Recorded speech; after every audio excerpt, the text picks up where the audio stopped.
Cancer healer centre, a new beginning. नागपुरातील हल्ला सुनियोजित पॅटर्न दिसतोय. पेट्रोल बॉम्ब कुठून आले हे षडयंत्र. मुख्यमंत्री देवेंद्र फडणवीसांसह उपमुख्यमंत्री शिंदेंकडून संशय व्यक्त. मुख्यमंत्र्यांचं घर आणि आरएसएसचं मुख्यालय असलेल्या नागपुरात हिंदू खतरे में कसा. नागपुरातील कट पूर्वनियोजित होता तर गृह खातं झोपा काढत होतं का. उद्धव ठाकरेंचा निशाणा. आंदोलनापेक्षा कबर उखडून टाकण्याची पंतप्रधान मोदींकडे मागणी करा. औरंगजेबचं थडगं उखडून विषय संपून टाका. उद्धव ठाकरेंकडून भूमिका स्पष्ट. फडणवीसांनी हर्षवर्धन सपकाळांचे डोळे काढले की जीभ छाटली. औरंगजेब कुठे, फडणवीस कुठे, माफी मागा. शिंदेंकडून सपकाळांचा खरपूस समाचार.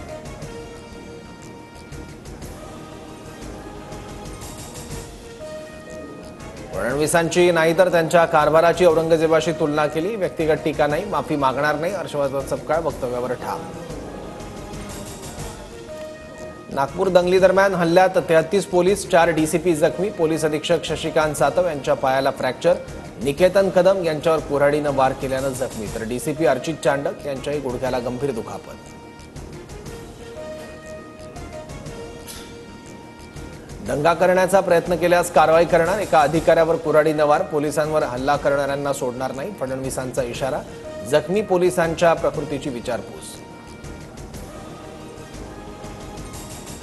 नागपुरात भडकलेल्या हिंसाचारानंतर पोलिसांचा रूट मार्च. शहरात एकूण 11 ठिकाणी संचारबंदी लागू. आतापर्यंत 47 जणांना अटक.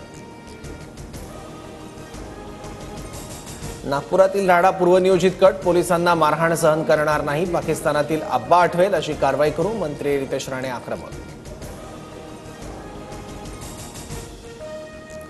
छावा कादंबरी 60 वर्षांपूर्वी आली पण औरंगजेबच्या कबरीबाबत काहींना आता जाग आली.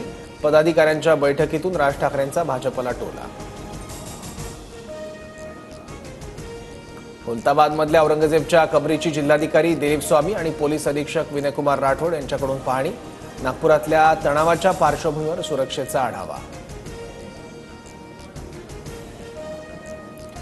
नागपुरातील हिंसाचार औरंगजेबाला मानणाऱ्या लोकांनी घडवला. ज्यांनी हिंसाचारात सहभाग घेतला अशा समाजकंटकांची संपत्ती जप्त करून नुकसान झालेल्या लोकांची भरपाई करावी. विश्व हिंदू परिषदेची सरकारकडे मागणी. शिवरायांबद्दल आक्षेपार्ह वक्तव्य केल्याप्रकरणी प्रशांत कोरटकरला अटक होणार. कोरटकरचा जामीन अर्ज कोल्हापूर सत्र न्यायालयाने फेटाळला. नोटीस आल्यानंतर उद्धव ठाकरे मोदींना जाऊन भेटले आणि लोटांगण घातलं. पुन्हा येतो म्हणाले मात्र मी त्यांचा टांगा पलटी केला. एकनाथ शिंदेंची भर सभागृहात गौप्यस्फोटांची मालिका.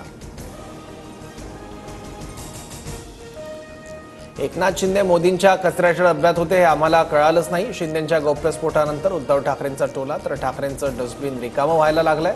शिवसेनेतील इन्कमिंगवरून शिंदेंचा पलटवार. मोदी पूर्वजन्मी छत्रपती शिवराय होते. ओडिशातील गिरिजा बाबांनी मला सांगितलं. भाजप खासदार प्रदीप पुरोहित लोकसभेत बरळले. नव्या वादाची शक्यता.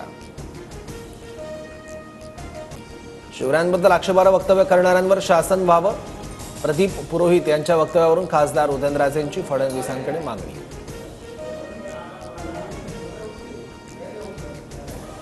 मनसेत पहिल्यांदाच मुंबईसाठी अध्यक्ष नेमला जाणार.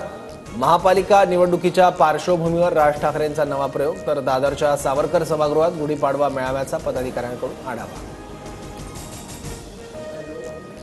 राज्यातील महापालिकांच्या निवडणुका ऑक्टोबर नंतरच होणार. विश्वसनीय सूत्रांची TV9 मराठीला माहिती. 4 मे रोजी सुप्रीम कोर्टात सुनावणी. कोर्टाने जरी निकाल दिला तरी तयारीसाठी 100 दिवसांचा कालावधी लागणार.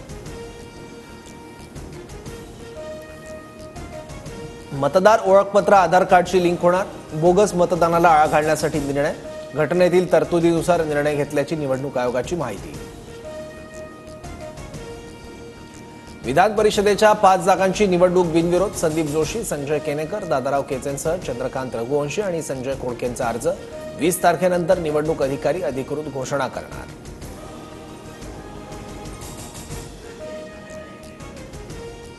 तेलंगणात ओबीसींना 42% आरक्षण देणारं विधेयक विधानसभेत मंजूर. शैक्षणिक संस्था, राज्यांतर्गत सेवांमधील नियुक्त्यांसह राजकीय आरक्षण मिळणार. 9 महिने अंतराळात अडकलेले सुनीता विल्यम्स आणि बुच विल्बर उद्या पहाटे पृथ्वीवर परतणार. फ्लोरिडामधील हवामानाचा अंदाज घेतल्यानंतर परतीचा प्रवास सुरू करण्याचा निर्णय. Cancer Healer Center, a new beginning.